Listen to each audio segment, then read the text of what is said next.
a black farmer and his wife. Craig Dutton held the check up to the light, turning it slowly, theatrically. Walking into my bank with $3 million.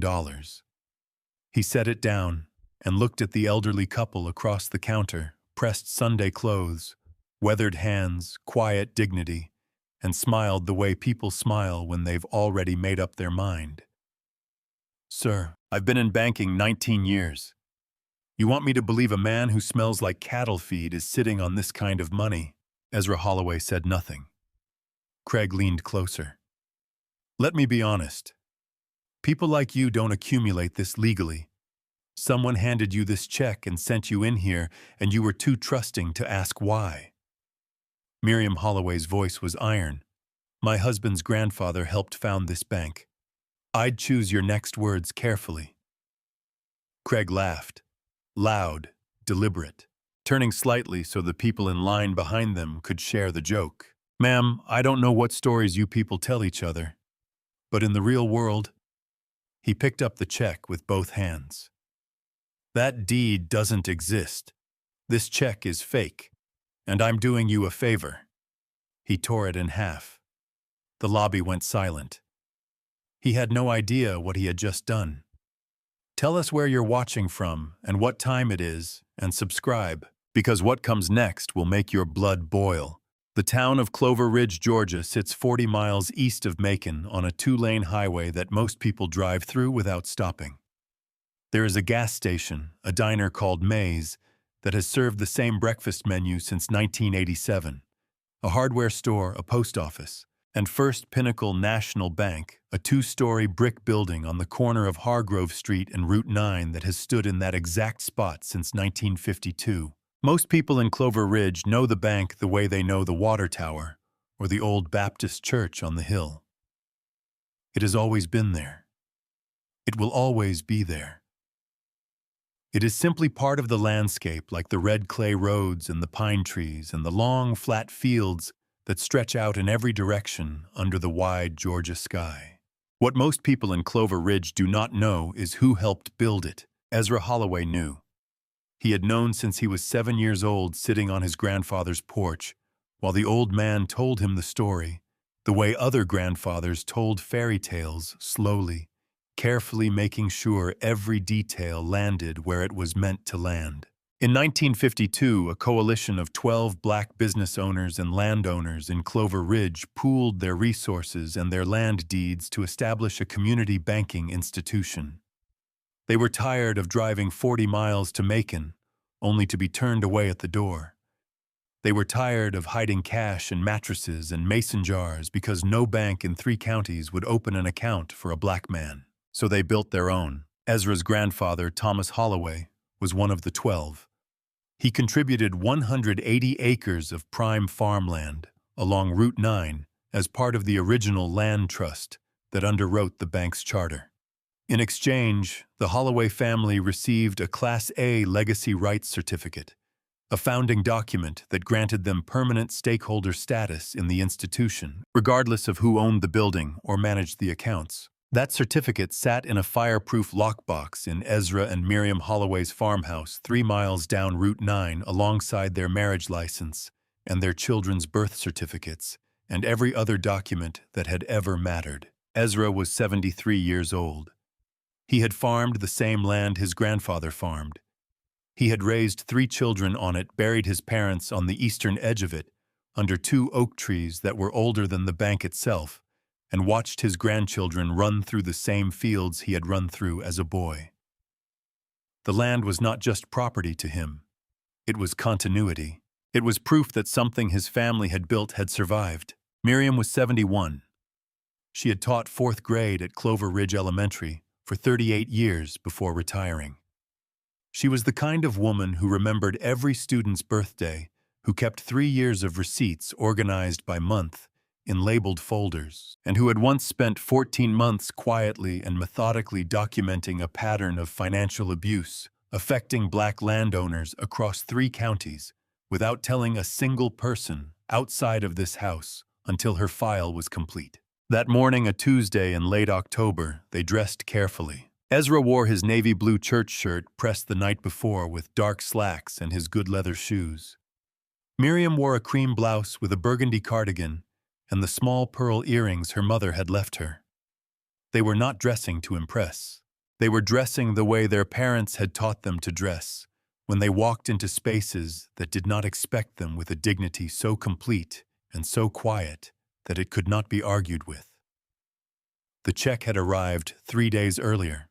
This was the detail that would later make audiences pause and furrow their brows, because the representative from SunPath Energy LLC who delivered it did not arrive in a company vehicle or send it through a courier service or have it certified through a title attorney. He arrived in a dusty gray pickup truck with no company logo, wearing jeans and a flannel shirt, no business card, no identification badge, no paperwork beyond the envelope itself. He knocked on the Holloway's front door at 4:30 in the afternoon, handed Ezra the envelope, said, "Mr. Holloway, this is from SunPath," and drove back down the gravel driveway without another word. Ezra opened the envelope at the kitchen table, while Miriam stood beside him. The cashier's check inside was made out to Ezra and Miriam Holloway. The amount was $3,100,000. It was issued by First Southern Trust Bank in Atlanta and bore every security feature a legitimate instrument of that size should carry watermark color-shifting ink, the issuing bank's embossed seal. It was payment for the 20-acre parcel along the southern boundary of their property, the low land that flooded every spring, useless for crops, but sitting directly in the path of SunPath Energy's proposed solar corridor along Route 9. Miriam had negotiated the price herself over 4 months of careful correspondence. She knew what that land was worth to them. The following Tuesday morning, Ezra tucked the envelope into the inside pocket of his church jacket. Miriam locked the farmhouse door behind them. They drove their 2009 Buick LeSabre into town in comfortable silence, the way people drive who have spent decades together and no longer need to fill every moment with words. They parked on Hargrove Street at 10:14 in the morning. Inside First Pinnacle National Bank, the lobby was quiet and bright. A young teller named Avery Cross looked up from her window when the Holloways approached. She had worked at this branch for 2 years. She recognized a customer who deserved respect when she saw one. "Good morning," she said warmly. "How can I help you today?" Ezra smiled and reached into his jacket. "We'd like to make a deposit," he said. Avery's expression shifted the moment she saw the check amount. Not suspicion, something closer to awe. She excused herself quietly and walked toward the back offices. 60 seconds later, Craig Dutton emerged, and everything changed. Craig Dutton was 44 years old and had managed the Clover Ridge branch of First Pinnacle National Bank for 9 years. He wore his suits pressed, his hair combed, and his opinions like armor visible at all times, impossible to penetrate. He had grown up in Augusta, moved to Clover Ridge for the promotion, and had never quite hidden his belief that managing a small-town branch was beneath him. He compensated for this by running his lobby the way a general runs a base, with rigid hierarchy, absolute authority, and very little tolerance for anything that complicated his day. The moment he saw the check, his face arranged itself into an expression he had practiced without knowing it. The faint, patient smile of a man about to explain something obvious to someone who should already understand it. He approached the counter slowly, holding the check, the way you hold something you're not sure is sanitary, and looked at Ezra and Miriam Holloway, the way Craig Dutton always looked at people he had already decided about. "Sir?" His voice was pleasant and loud. "I'm Craig Dutton. I manage this branch." He set the check on the counter between them without handing it back. "My teller tells me you're looking to deposit this today." "That's correct," Ezra said. Craig nodded slowly, as though processing something complicated. "And this is from," he glanced at the check, "SunPath Energy LLC, for a land sale, 20 acres along our southern boundary." Craig picked the check up again and held it to the light. He turned it once, twice. The gesture was theatrical, the performance of a man doing due diligence rather than a man actually doing it. $3,100,000. He set it down and looked at Ezra. What kind of farm are you running out there exactly? The question landed in the space between them like something dropped from a height. Ezra held Craig's gaze without flinching. We grow soybeans primarily, some corn. We also lease grazing land. Soybeans. Craig repeated the word as though he'd never heard it before. He glanced at Miriam, then back at Ezra. Then he pulled up the account on the terminal beside him and turned to his colleague, a young man named Tyler, and said loud enough, always loud enough, "Pull up the full account history." People like this usually have outstanding balances they've forgotten about. Check everything. Tyler moved to his keyboard. Avery Cross, standing 2 stations down, watched with her hands very still on the counter. The account history came up in 30 seconds. 47 years of perfect banking. Not one missed payment. Not one overdraft. Not one flag of any kind. A balance that suggested a family who had worked hard and spent carefully and saved with the kind of discipline that takes generations to build. Craig looked at the screen. He looked at it for 4 full seconds. Then he looked back at Ezra and Miriam and said nothing about what he had just seen. "Here's my concern," he said instead, his voice dropping just enough to feel confidential while remaining perfectly audible to the 6 other customers in the lobby. A transaction of this size coming in the way it's coming in from a couple who... He paused, choosing his words, with the care of a man who understood exactly what he was doing. Who present the way you present it raises questions. It's my job to ask those questions. "Then ask them," Miriam said, "and then call the issuing bank and verify the check. That's all we're asking." "I'll determine the appropriate next steps, ma'am." Behind the Holloways, a line had begun to form. 2 women chatting about mortgage rates. A man in a contractor's vest checking his phone. And then at 10:31, the lobby doors opened, and a young white woman entered, pushing a stroller with one hand and carrying an envelope in the other. Her name, as Avery would later recall, was Mrs. Calloway. She was perhaps 35, well-dressed, and carried herself with the ease of someone who had never once walked into this bank and wondered whether she would be believed. Craig saw her the moment she walked in. Something shifted in his posture, a relaxing, almost imperceptible, like a man returning to a temperature he preferred. He raised one finger toward Ezra, without looking at him, the universal gesture for wait, and stepped sideways to the end of the counter. "Mrs. Calloway." His smile opened fully for the first time since he had walked out of his office. "Right this way. We've been expecting you. Can I get you anything, coffee, water?" Mrs. Calloway smiled back. "I'm fine, thank you."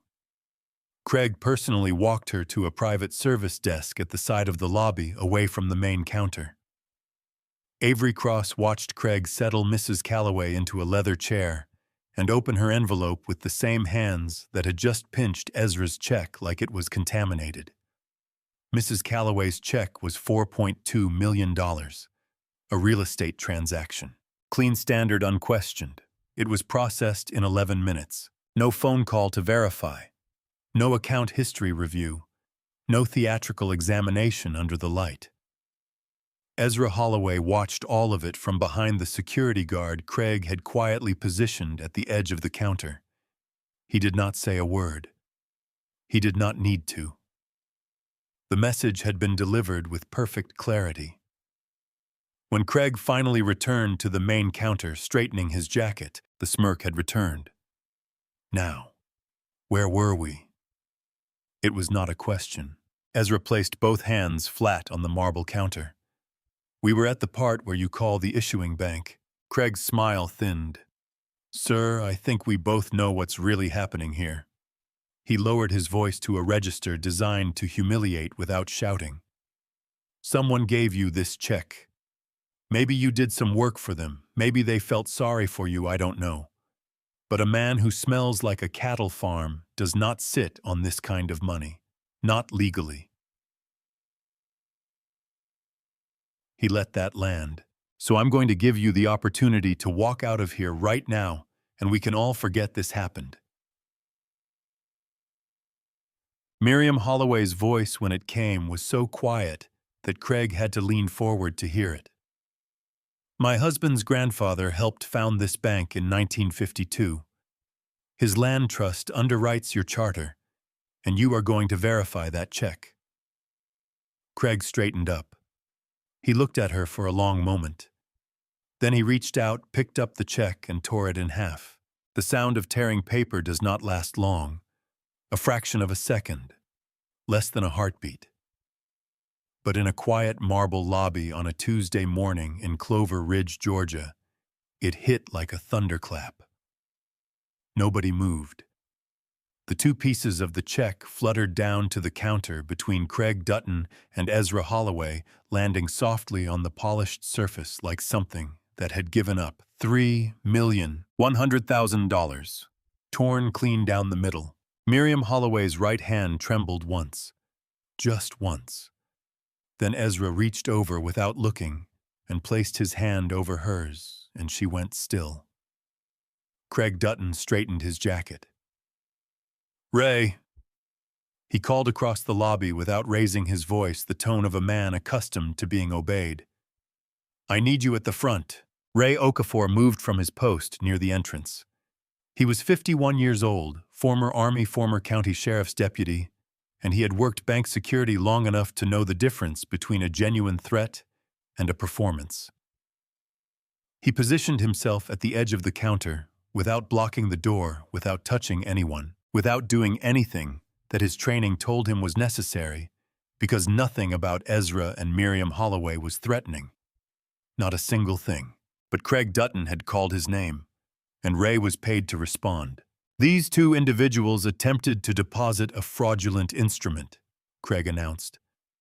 His voice was clear and carried. He wanted the lobby to hear. He wanted the tellers to hear. He wanted the couple at the side desk and the man in the contractor's vest and everyone else in that room to hear exactly what Craig Dutton had decided was true. "I've confiscated the document as evidence. I'm asking them to remain here until law enforcement arrives." Ezra looked at Craig with the patient, unreadable expression of a man who has seen this before, not this exact scene, not this exact lobby, but this exact moment. The moment when someone with a little authority decides to spend all of it at once. "You destroyed the document," Ezra said. "You tore it up and dropped it on the counter. You don't get to call that confiscation." Craig's jaw tightened. "Put the accusation in writing," Ezra continued. His voice was even and unhurried. "Your full name, your title, today's date, and the specific claim you're making against us. Put it in writing and sign it." A silence passed over the counter. Craig laughed, shorter this time, less certain. "You're not in a position to be making demands." "I'm not making a demand, I'm making a request. If you believe we've committed fraud, document it. That's how this works."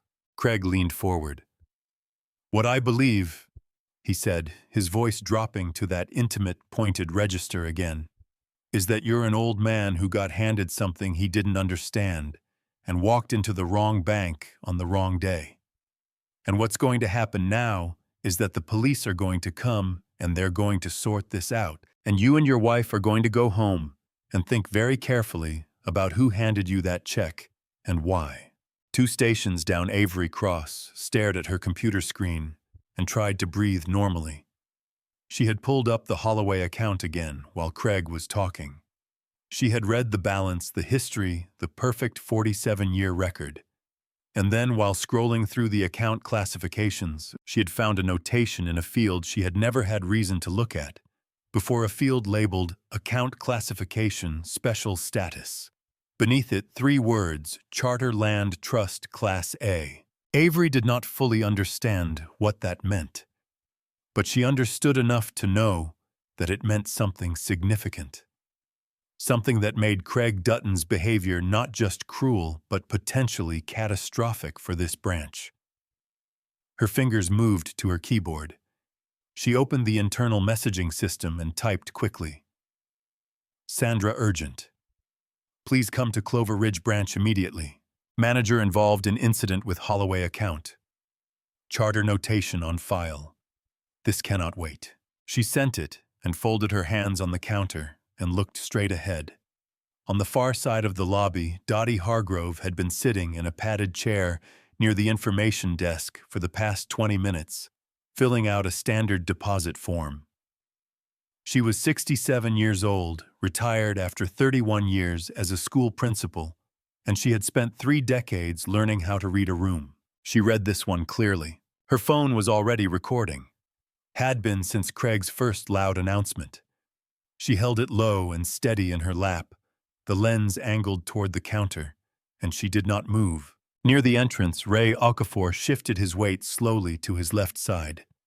In the process, his right hand moved across the counter surface beside him, and before anyone was looking directly at him, his fingers closed around one of the torn check pieces and slid it beneath his notepad. He pressed the serial number sequence into his memory. 23 digits. He repeated them twice in his head, and then let his face return to neutral. He did not know exactly why he did it. His training told him to document first and question later. Craig was still talking. I'm also going to recommend that your accounts at this branch be placed under administrative review, he said. Given the circumstances, I think a full audit of your transaction history is warranted. We take fraud prevention very seriously here. He paused for effect. And frankly, if everything checks out, and this turns out to be some kind of misunderstanding, then you have nothing to worry about. He spread his hands generously. See, we're being very reasonable. Miriam looked at him steadily. She had been looking at him steadily for the last 12 minutes without interruption, with the full and focused attention of a woman who had spent 38 years watching children learn who they were going to be. My husband's grandfather, she said again, helped found this bank. Craig opened his mouth. The lobby doors opened. Heels on marble. Sharp, quick, purposeful. Sandra Moss had arrived. Sandra Moss was 52 years old and had spent 23 years in regional banking management. She had handled embezzlement cases, branch audits, employee terminations, customer lawsuits, and one particularly memorable incident involving a teller who had been skimming cash for 11 months before anyone noticed. She had seen most of what this industry could produce. She had not seen this. She came through the lobby doors at 10:47 in the morning with her phone still in her hand. From the drive over her navy blazer, buttoned, her expression set in the careful neutral of a senior executive who had learned long ago that arriving visibly angry accomplished nothing useful.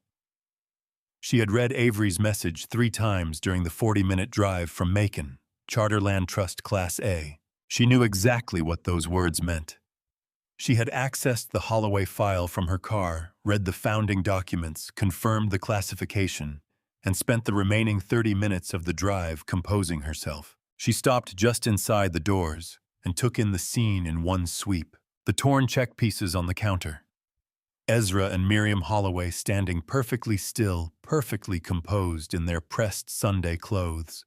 Craig Dutton with his jacket straightened and his chin lifted, wearing the expression of a man waiting to be congratulated. Ray Okafor by the entrance, his face unreadable. Avery Cross behind the counter with her eyes fixed carefully on the middle distance. And every other person in that lobby pretending not to stare while staring at everything. Sandra walked to the counter. She did not look at Craig. She looked at the torn check pieces, and she picked them up with both hands. And she examined them the way a person examines something they already know the answer to, not searching for information, but confirming what they already understand. The security thread was intact on both halves. The issuing bank's watermark was visible. The color-shifting ink on the serial number shifted exactly as it should. This was not a complicated assessment. Any trained banking professional with 19 years of experience, as Craig Dutton claimed to have, would have reached the same conclusion in under 60 seconds. Sandra set the pieces down carefully on the counter, aligning them as though restoring something broken. Then she turned to Ezra and Miriam Holloway. Mr. and Mrs. Holloway. Her voice was quiet and direct. I am Sandra Moss, Regional Vice President. I am deeply sorry for what has happened here today. This should not have happened. It will not continue. The lobby exhaled. Whispers moved through the room like a current, the Holloway name, the check amount. The words Class A Charter passing from customer to customer in fragments that grew louder as people began connecting pieces they hadn't known belonged together. Craig stepped forward immediately. Sandra, I was following standard fraud prevention protocol for a transaction of this. Craig. She said his name the way you say it, when you want someone to understand that speaking further will only make things worse for them. He stopped. She turned back to the Holloways. I'd like to move this to our conference room, where we can address everything properly and— No. It was Ezra who spoke, not loudly, not harshly. With the same measured calm he had maintained for the past 40 minutes, through every insult and every performance Craig Dutton had delivered. Everything that happened to us happened out here, he said, in front of these people. The resolution happens out here too. Sandra held his gaze for a moment. Then she nodded once. Craig moved closer to her shoulder. His voice dropped, but not enough because Dottie Hargrove's phone resting in the older woman's lap 12 feet away was still recording. Sandra, don't over-apologize here. If we admit fault publicly, we're opening ourselves up to liability. He glanced at Ezra, then back at Sandra, his tone shifting to something almost collegial, as though he and Sandra were on the same team and the Holloways were a shared inconvenience. The old man probably doesn't fully understand what that check represents or how it got to him. Let's move them to a back room, offer them something, a gift card, expedited processing, whatever it takes, and make this go away quietly. Sandra looked at him. Craig held her gaze and gave a small, practiced nod, the nod of a man who had made this kind of situation disappear before and was confident he could do it again. And for exactly 3 seconds, something moved across Sandra Moss's face. Something that looked to anyone watching carefully like consideration, like the reflex calculation of a person who had spent 23 years in an industry that rewarded making problems disappear. Dottie Hargrove, 12 feet away, lowered her phone 1 centimeter and watched Sandra's face. Then Sandra looked away from Craig. She looked at Ezra Holloway. She looked at Miriam. She looked at the torn check pieces on the counter. She looked at the lobby full of people who had watched an elderly black couple be humiliated for 40 minutes while a white woman's $4 million transaction was processed in 11. No, Sandra said. Craig blinked. Sandra, I said no. Her voice was flat and final. She turned to face the lobby, all of it, every customer, every teller, every witness, and when she spoke again, her voice was clear enough for all of them to hear. First Pinnacle National Bank acknowledges that a serious and unacceptable error occurred at this branch today. The check presented by Mr. and Mrs. Holloway is valid and will be processed in full. An immediate internal review has been opened. She paused. If anyone in this lobby has experienced similar treatment at this branch, I am asking you to speak with me directly before you leave today. 3 customers stood up before she finished the sentence. Craig Dutton's face had gone a color that had no good name. At the far side of the lobby, Dottie Hargrove pressed send. The video was already uploading. And somewhere in a corner booth at May's Diner 2 blocks away, a journalist named Patricia Webb felt her phone buzz and looked down at an incoming message from a source she had trusted for 11 years. You need to see this. The conference room at the back of First Pinnacle National Bank was a room designed to make people feel small in a way that looked professional. Low lighting, a long table, leather chairs that cost more than most people's monthly rent, and framed photographs on the wall of the bank's current leadership team, smiling men in expensive suits whose names appeared on exactly none of the founding documents. Ezra had declined the conference room when Sandra suggested it the first time. He had meant it. But after the three customers came forward in the lobby, after Sandra spent 20 minutes taking their names and listening to brief, careful accounts of account freezes and denied loan renewals and appraisal numbers that didn't add up, she turned back to the Holloways and asked again, differently this time. Not to contain the situation, to understand it. Ezra looked at Miriam. Miriam reached into her bag and placed a worn leather satchel on the counter. "All right," she said, "but I want Avery in the room."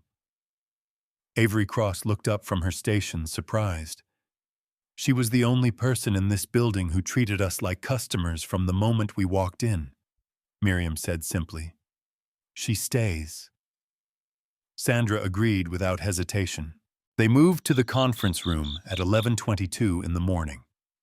Ezra, Miriam, Sandra, Avery, and Ray Okafor, who had invited himself with a look that Sandra decided not to argue with.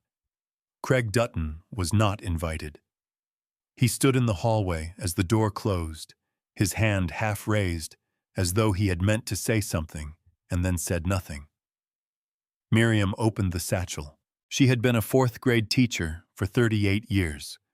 Her students had learned early that Mrs. Holloway did not do anything halfway.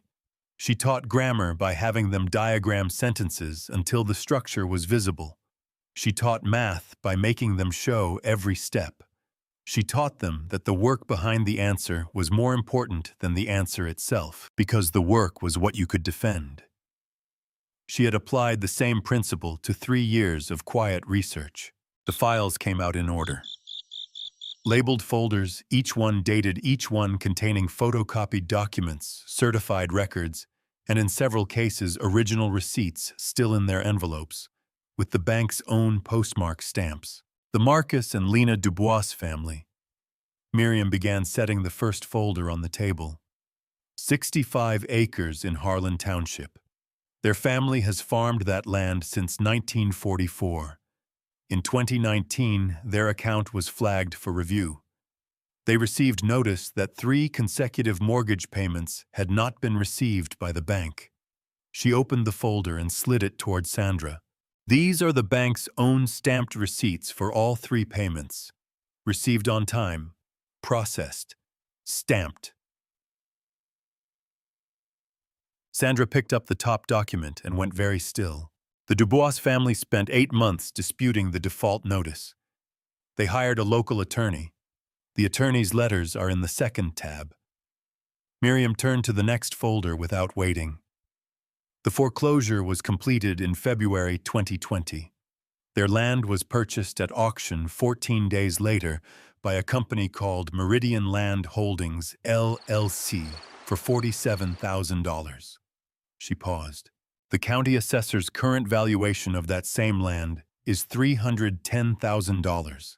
It sits directly in the path of the SunPath Energy Solar Corridor along Route 9. The room was completely silent. Avery Cross had stopped pretending to take notes. Miriam continued. Mrs. Cora Bell, 84 years old. Her husband James farmed their property for 51 years before he passed in 2018. 7 months after his death, Mrs. Bell received a notice from this branch stating she was 3 months in default on her mortgage. Miriam's voice remained even. It was the voice of a woman who had cried over these files alone at her kitchen table many times and had decided that this room was not the place for tears. Mrs. Bell had a shoebox. She kept everything. Bank receipts going back 11 years, every one of them stamped, every one of them on time. She brought the shoebox to this branch in person. She was told by a branch representative, Miriam looked up at Sandra directly, that the receipts were not sufficient documentation and that the default would proceed. Sandra set down the document she was holding. Mrs. Bell's property was foreclosed in April 2019. It was purchased by Meridian Land Holdings, LLC 6 days later for $38,500. It is now the planned site of a SunPath Energy substation. Miriam closed the folder. Are you beginning to see the pattern? Sandra's jaw was tight. How many families? In the files I have documented 11. All black landowners. All properties along the Route 9 corridor. All foreclosures processed through this branch. All purchased within 3 to 6 weeks of foreclosure by companies that trace through 3 layers of LLC registration to the same parent investment group.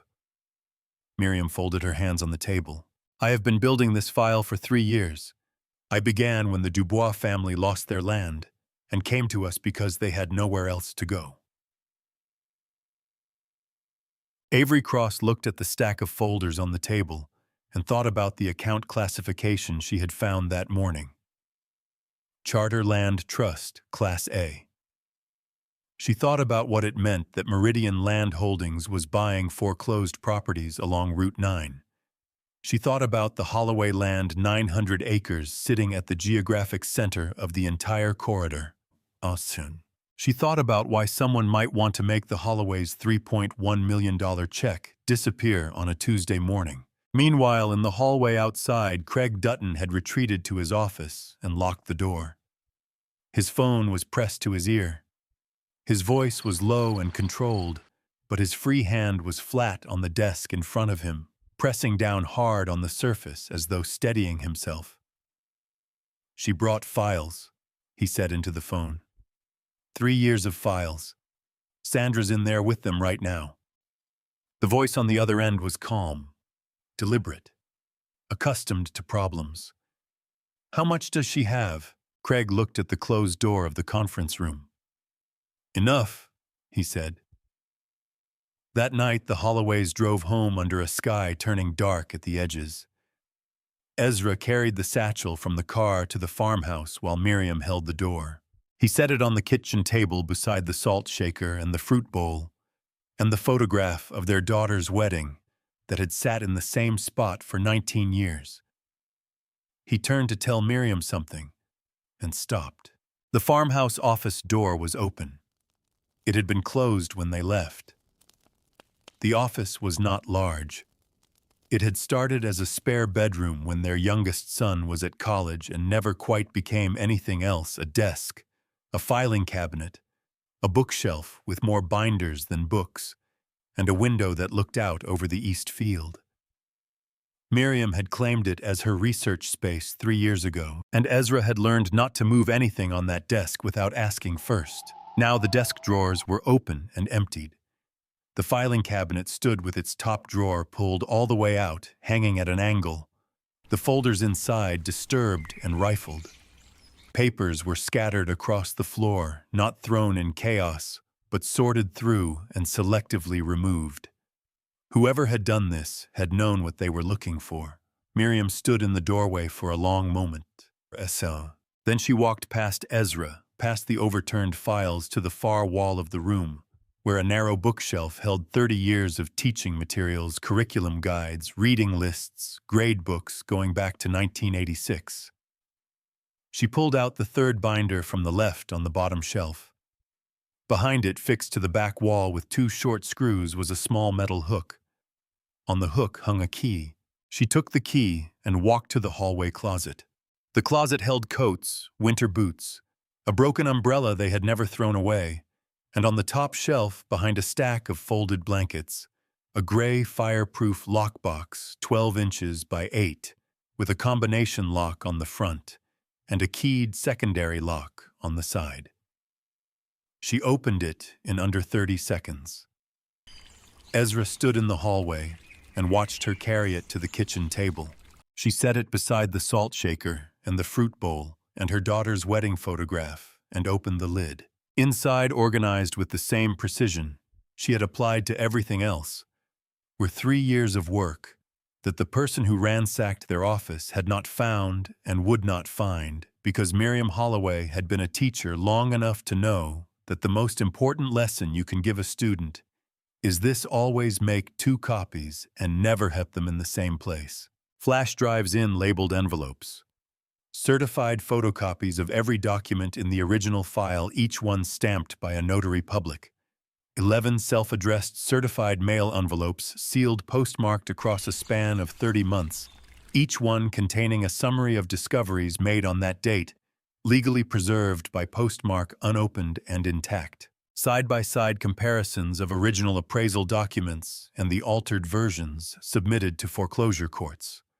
An LLC registration trace document showing the ownership chain from Meridian Land Holdings through 2 shell companies to a parent investment group called Harlan Ridge Partners. And at the top of the pile, in a sealed envelope with Ezra's name on the front, in Miriam's handwriting, a letter. He opened it at the kitchen table while Miriam put the kettle on. Ezra, if you're reading this, something has happened.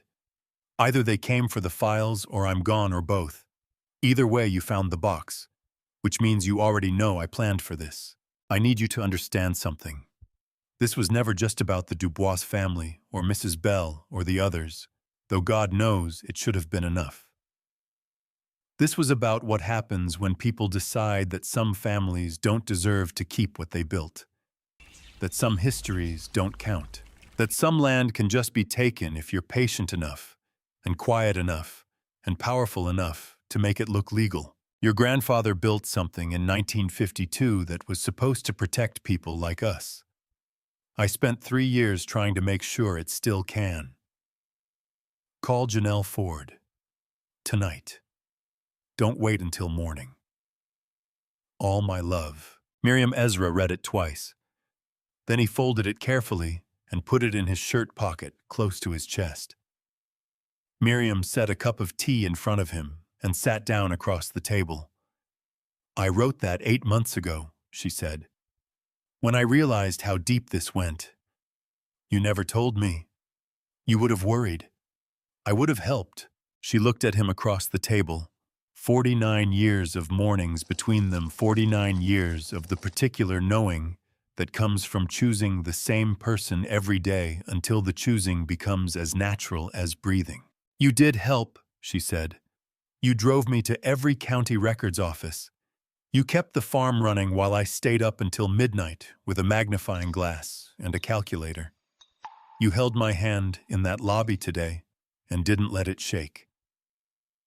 She wrapped both her hands around her teacup. You helped. He called Janelle Ford at 9:14 that evening. Janelle was a civil rights attorney based in Atlanta, 58 years old, with 30 years of banking discrimination cases behind her, and a reputation in 3 states for being the person you called when the institution itself was the problem. She had been awake when Ezra called. She had already seen Dottie Hargrove's video, which by 9 p.m. had been shared 4,200 times and picked up by 2 regional news outlets.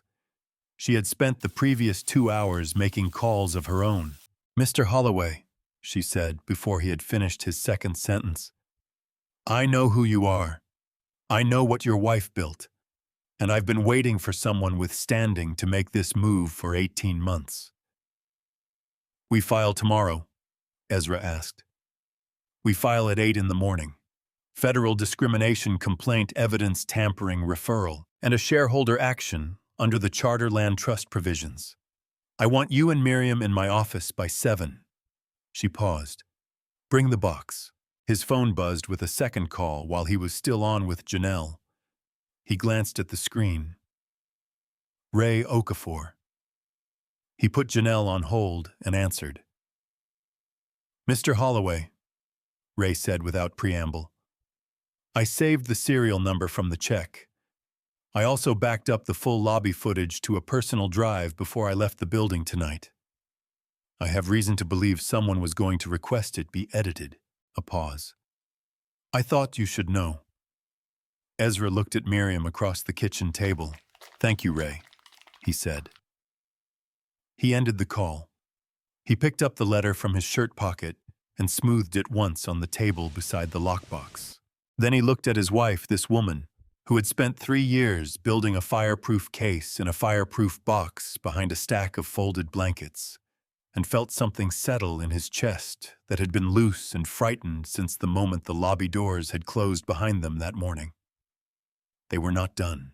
They were just getting started. The boardroom of First Pinnacle National Bank occupied the entire second floor of the Clover Ridge branch, a room that most of the people who banked downstairs had never seen and never been invited to see. It had a long mahogany table, 12 leather chairs, a wall of windows overlooking Hargrove Street, and framed portraits of the bank's leadership going back to 1971. None of the faces in those portraits were black. None of them were from Clover Ridge. They were the faces of men who had acquired the institution through a series of mergers and holding company transfers that had over 50 years quietly buried the founding documents deeper and deeper in the archive until most people forgot they existed. The emergency board meeting had been called at 7 that morning by the bank's regional council acting on instructions from above. 7 board members sat around the table when Craig Dutton arrived at 7:45. His suit freshly pressed, his hair combed, his confidence restored by a phone call the previous evening from a man whose voice he found reassuring in direct proportion to how frightened of him he was. The board members had seen Dottie's video, all of them. It had aired on the Atlanta affiliate at 11 the previous night and been shared 14,000 times by morning. 2 of them had received calls from reporters before breakfast. 1 had received a call from his personal attorney. None of this showed on Craig Dutton's face when he walked in. He had decided between the phone call last night and the drive in this morning that the strategy was simple. The video looked bad, but appearances could be managed. The check had been destroyed, which was unfortunate, but Sandra had already committed to a replacement. The Holloways were elderly rural, and Craig had told himself this with the particular confidence of a man who has been wrong before and learned nothing from it, unlikely to have the resources or the stamina for a prolonged legal fight. He presented his version to the board for 11 minutes. Fraud prevention protocol, unusual transaction characteristics, an escalating customer who had become verbally aggressive, a situation he had de-escalated professionally until regional management arrived. He used the word protocol 7 times. He used the phrase in the best interest of the bank 4 times. 2 board members nodded along. Then the boardroom door opened. Ezra and Miriam Holloway walked in wearing the same clothes they had worn the day before. The same pressed navy shirt, the same cream blouse and burgundy cardigan, the same pearl earrings. Behind them came Janelle Ford in a charcoal suit with a leather briefcase that she set on the table without asking permission. Behind Janelle came Dottie Hargrove and Ray Okafor, and behind them, moving slowly but with absolute intention, came Marcus and Lena Dubois, and behind them, supported by a wooden cane and her granddaughter's arm, came Mrs. Cora Bell, 84 years old, carrying a shoebox held together with a rubber band. Craig stood up. "This is a private board meeting. You have no legal standing to. Mr. Holloway is a Class A charter land trust holder," Janelle said without looking at Craig. She opened her briefcase and placed a certified copy of the 1952 founding document at the center of the table. Under the original charter, a Class A holder has the right to be present at any board proceeding that materially affects the institution's compliance with its founding obligations. I have the relevant section tabbed. She slid copies to each board member. He has more standing in this room than anyone currently seated. Craig's mouth closed. Dottie connected her phone to the boardroom display. The lobby video began playing on the wall screen, full resolution, clear audio. Craig's voice filled the room with a quality it had not had in the lobby, because in the lobby the ceiling had absorbed some of it. In here it landed flat and complete against the walls, a black farmer and his wife. "You want to tell me what farm produces this kind of money?" One board member looked at the table. "People like you don't accumulate this legally." Another covered his mouth with his hand. Ma'am, I don't know what stories you people tell each other. The sound of tearing paper. Craig looked at the screen. He looked at his own face on it. He watched himself tear a $3 million cashier's check in half and drop the pieces on the counter like garbage, and he felt the room's temperature change around him in a way that had nothing to do with the air conditioning. That was taken out of context, he said. The customer was... Ray Okafor placed his tablet on the table and connected it to the display. The security footage replaced Dottie's video multiple camera angles, complete timeline, the full 40 minutes from the moment Ezra and Miriam walked through the door to the moment Sandra Moss arrived. Every camera angle showed the same thing. An elderly couple standing quietly at a counter, speaking calmly and respectfully, while a bank manager performed contempt for an audience. "You asked me to edit this footage," Ray said to Craig directly. "You asked me to remove the first portion and replace the record with a version that showed only the final 10 minutes. I have that request documented." He looked at the board. "I declined." Miriam opened her satchel.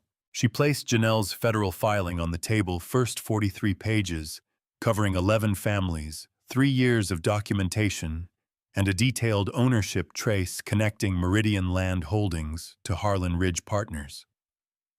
Then she placed the certified copies, the notarized documents, the sealed, dated envelopes.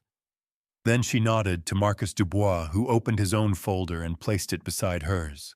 Mrs. Cora Bell lifted her shoebox onto the table with both hands and removed the rubber band. 47 receipts, bank-stamped, on time. Every single one. The board member who had been nodding along with Craig stopped nodding. Craig's voice, when it came, had lost something essential. "This is a coordinated attack on this institution. These people were coached. This whole thing was..." "Mr. Dutton." The board chairman, a man named Gerald Hurst, who had not spoken since Craig began his presentation, set down his copy of the founding document and looked at Craig with the expression of a man who has just understood something he wishes he had understood earlier. "I think you should stop talking now." Craig stopped. The boardroom door opened again. A tall man in a simple gray suit walked in. Nobody on the bank's staff recognized him. Gerald Hurst stood up. The man in the gray suit was not tall in the way that commands attention through physical presence alone. He was tall the way certain people are tall, with a quietness that took up space, a stillness that made the room around him feel slightly more arranged than it had been a moment before. He wore no tie. His suit was well made but not showy. He carried nothing except a phone, which he placed face down on the table near the door as he entered, as though he had decided before walking in that whatever was in this room deserved his complete attention. Gerald Hurst, the board chairman, was on his feet. The other board members looked between Hurst and the man in the gray suit with the particular alertness of people who have just realized that the power arrangement in the room has changed, and they are not yet certain how. Craig Dutton looked at the man and felt something drop in his stomach that he could not name. "Ladies and gentlemen," Gerald Hurst said, with the careful tone of a man choosing each word like he is choosing his footing on uncertain ground. "This is Philip Weston, CEO of Pinnacle Holdings, the parent company. The entity that sat above First Pinnacle National Bank, the way a sky sits above a building, always present, rarely visible, felt mostly in the form of quarterly directives and performance metrics, and the occasional senior restructuring that appeared in an internal memo on a Friday afternoon. Philip Weston had flown in from Chicago that morning on the first available flight after watching Dottie Hargrove's video at 11 p.m. the previous night on his phone in his kitchen, while his wife stood in the doorway and watched his face change. He walked to the center of the room. He did not look at Craig Dutton. He did not look at the board members or the founding documents or the 47 receipts arranged in Mrs. Cora Bell's shoebox. He looked at Ezra and Miriam Holloway, standing on the far side of the mahogany table in their pressed Sunday clothes, and he crossed the room toward them with the directness of a man who has decided exactly what he came here to do. He stopped in front of them, Mr. and Mrs. Holloway. His voice was quiet. It did not need volume. My name is Philip Weston. I am the CEO of Pinnacle Holdings, which owns this institution. He paused. I watched what happened to you yesterday. I watched it on a 4-inch screen in my kitchen, and I couldn't sleep afterward. And I want you to know that what was done to you in this building was wrong. Not procedurally wrong. Not optics wrong. He held Ezra's gaze. Wrong.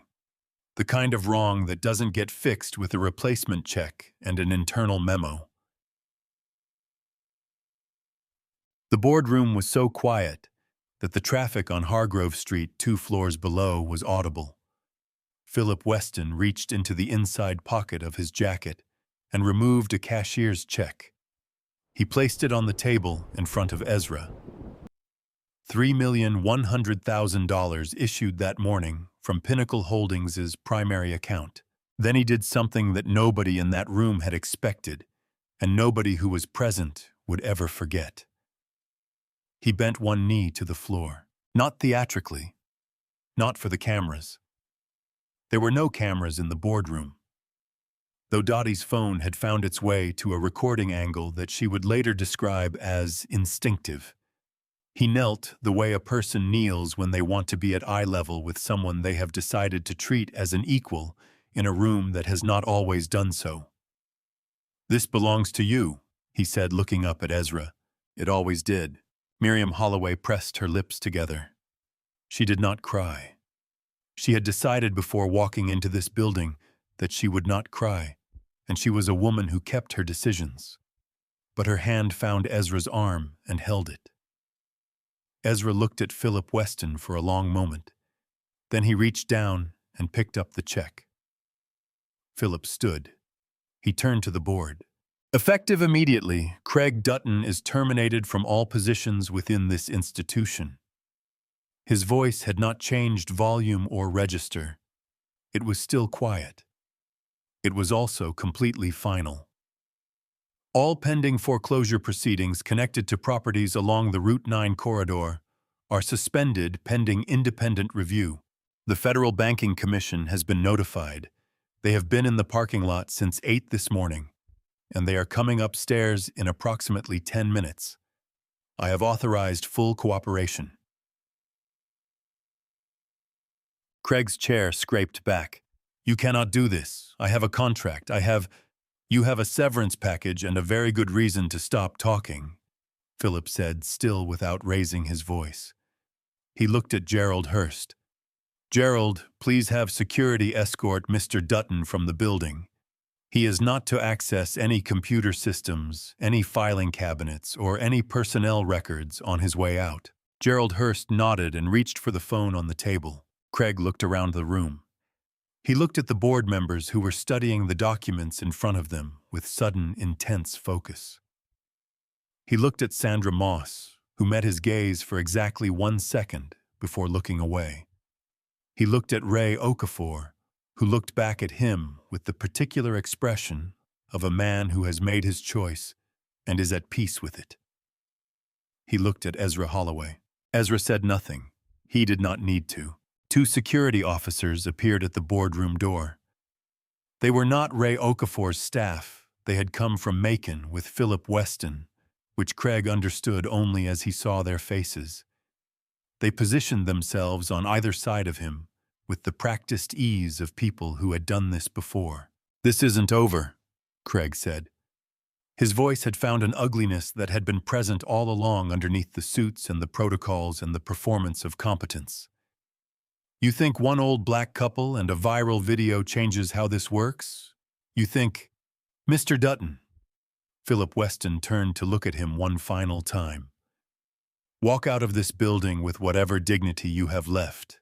Craig walked. They took him through the lobby, the same counter, the same marble floor, past Avery Cross, who watched from behind her station with her hands folded, and past the spot where the torn check had landed, and past the glass doors, and out into the October morning. The lobby was full of customers who had come in that morning, having seen the news. Nobody cheered. Nobody shouted. The silence that followed Craig Dutton out the door was more thorough and more complete than any noise could have been. 3 minutes later, the Federal Banking Commission agents came upstairs. 1 week later, on a Tuesday morning in late October, Ezra and Miriam Holloway drove their 2009 Buick LeSabre down Route 9 into Clover Ridge for the second time that month. The fields on either side of the highway had gone golden overnight, the way Georgia fields do in the fall, not slowly, but all at once, as though the land had been waiting for permission. Ezra drove. Miriam had her window down an inch, the way she always did when the air was cool enough to smell like wood smoke. They parked on Hargrove Street at 9 in the morning. Inside First Pinnacle National Bank, the lobby felt different. The light came through the same tall windows and fell on the same marble floors. But the room had a different quality to it, quieter in some ways, more attentive in others, like a place that has been through something and is still deciding what to make of it. The leather chairs had been rearranged slightly. The brochures on the side tables were new. Behind the main counter, Avery Cross looked up when the doors opened and smiled, not the careful, professional smile of a teller performing her role, but the genuine kind, the kind that reaches the eyes first. Sandra Moss was waiting at the center of the lobby, not in a back office, not behind a conference room door. Standing at the main counter in the open where everything that needed to happen today would happen in front of whoever was there to see it. "Mr. and Mrs. Holloway," she said, "thank you for coming in. The new cashier's check, $3 million replacement issued without restriction or condition, was deposited into the Monroe Family Farms business account in 4 minutes. No review, no flags. No one holding it up to the light." Then Sandra placed a second document on the counter. The Miriam Holloway Community Justice Fund. Janelle Ford had negotiated the terms over 5 days of meetings between Pinnacle Holdings, legal counsel, federal regulators, and representatives from the 11 affected families. The fund had been established with an initial contribution of $6 million from Pinnacle Holdings, to be supplemented by the liquidated assets of Harlan Ridge Partners and its subsidiary companies as the federal investigation proceeded, estimated recovery projected at $11 million, additional pending court approval. The fund's mandate was specific and binding. Every foreclosure case processed through the Clover Ridge branch in the preceding 6 years would be independently reviewed. Every property found to have been acquired through manipulated appraisals, false default notices, or coordinated account interference would be subject to full restitution, market value, compensation, legal fees, and a settlement allowance for documented hardship. An independent 3-person oversight board would administer all disbursements, chaired by a representative elected by the affected families themselves. Miriam read every line of the document before she signed it. She read it the way she had always read important things, carefully, completely, without being hurried by the people waiting for her to finish.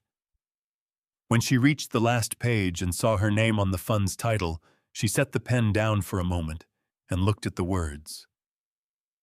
The Miriam Holloway Community Justice Fund. She picked the pen back up and signed.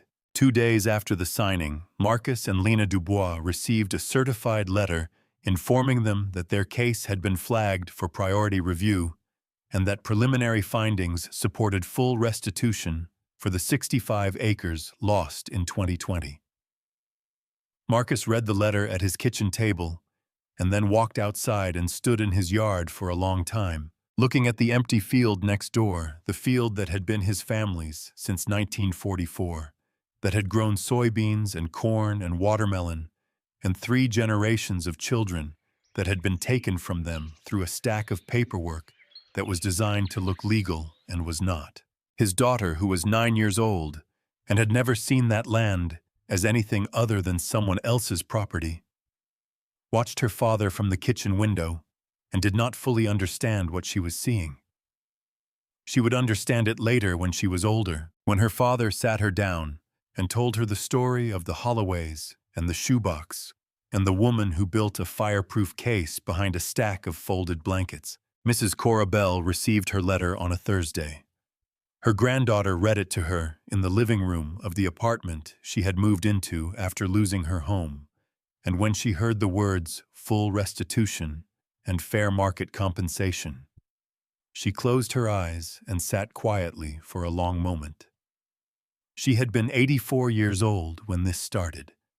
She did not have years left to spare, but she had lived long enough to see it. Craig Dutton was indicted on federal charges 11 days after his termination: fraud, discrimination, evidence tampering, and conspiracy to manipulate lending practices. His arraignment was covered by 4 news outlets. He arrived at the federal courthouse in Macon, wearing a suit that looked like the ones he had always worn, and an expression that had finally lost its certainty. The investigation into Harlan Ridge Partners and its development principles was ongoing. Assets frozen, accounts suspended. The Route 9 solar corridor project, which had been designed around land that was never legitimately for sale, had been halted by federal injunction. The SunPath Energy contract, the one that had produced the $3.1 million cashier's check that Craig Dutton had torn in half on a Tuesday morning, was confirmed as fully legitimate by federal auditors within 48 hours of the investigation opening. Avery Cross was promoted to branch operations manager. She was the first black woman to hold that title at the Clover Ridge branch in the institution's 73-year history. On her first day in the new role, she rearranged her office so that the desk faced the door. On a Friday afternoon, 3 weeks after everything, a maintenance worker installed a small bronze plaque on the wall of the First Pinnacle National Bank lobby beside the customer service desk at eye level, where anyone walking in would see it. The Miriam Holloway Community Justice Fund. Because dignity is not something anyone can grant or take away. In honor of the families who held on. Ezra heard about the plaque from Avery, who sent him a photograph on his phone that evening. He was sitting on the front porch when it arrived, watching the last light move across the fields, 900 acres of land that his grandfather had farmed, that his father had farmed, that he had farmed, that was now protected in an irrevocable family trust, that no bank, no developer, and no holding company could touch. He showed the photograph to Miriam, who was sitting in the chair beside him, with a cup of tea going cold in her hands, the way it always did when she was thinking about something. She looked at the plaque for a long moment. "It's a good name," she said. Ezra put his phone in his pocket and looked out at the fields. "It's your name," he said. They sat on the porch until the light was gone. Life lesson. There is a kind of courage that does not announce itself. It does not raise its voice in the lobby or slam its hands on the counter. It presses Sunday clothes the night before. It keeps receipts in a shoebox. It builds its case quietly, year by year, behind a stack of folded blankets, for the day when silence is no longer enough, and the truth needs somewhere to stand. Miriam Holloway knew something that Craig Dutton never learned. Dignity is not assigned by the person across the counter. It is carried in, and it cannot be torn in half. If this story stayed with you, leave a comment. Tell us which moment hit hardest and where in the world you're watching from. Share this with someone who needs to hear it. And if you're not subscribed yet, do it now, because the next story is already waiting for you, and it is one you will not want to miss.